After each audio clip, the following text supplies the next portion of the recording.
اعوذ باللہ من الشیطان الرجیم بسم اللہ الرحمن الرحیم۔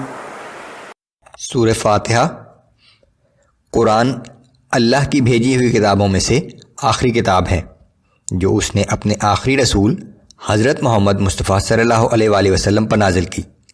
سورہ فاتحہ قرآن کی پہلی سورت بھی ہے اور قرآن کا خلاصہ بھی ہے۔ قرآن کی تعلیمات کا محور مندرجہ ذیل 2 نکات ہیں جو اس سورت میں بیان کیے گئے ہیں۔ اللہ کی وحدانیت۔ اللہ ایک ہے، وہی اس کائنات کا رب ہے، کوئی دوسرا اس کا شریک نہیں ہے۔ اس کے ساتھ کسی کو شریک ٹھہرانا ناقابل معافی جرم ہے۔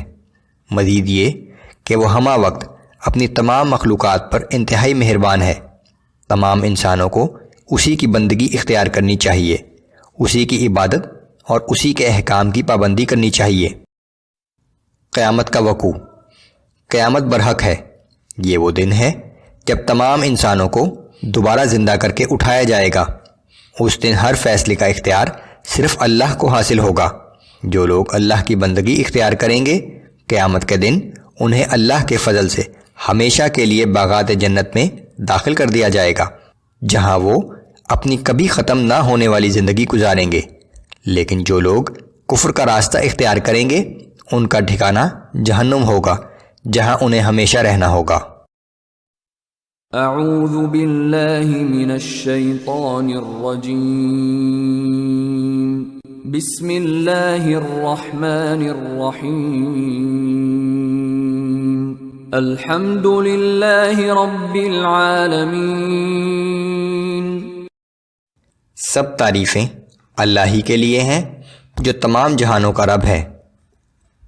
وہ تمام جہانوں کا مالک و آقا، پرورش و نگہبانی کرنے والا اور حاکم و منتظم ہے۔ الرحمن الرحیم جو نہایت مہربان اور ہر وقت رحم کرنے والا ہے۔ مالک یوم الدین جو روز جزا کا مالک ہے۔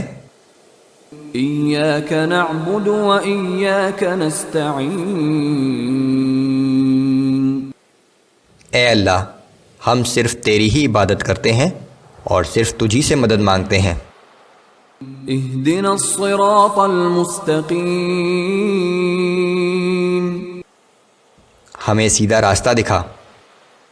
صراط الذین انعمت علیہم ان لوگوں کا راستہ جن پر تو نے انعام فرمایا۔ غیر المغضوب علیہم ولا الضالین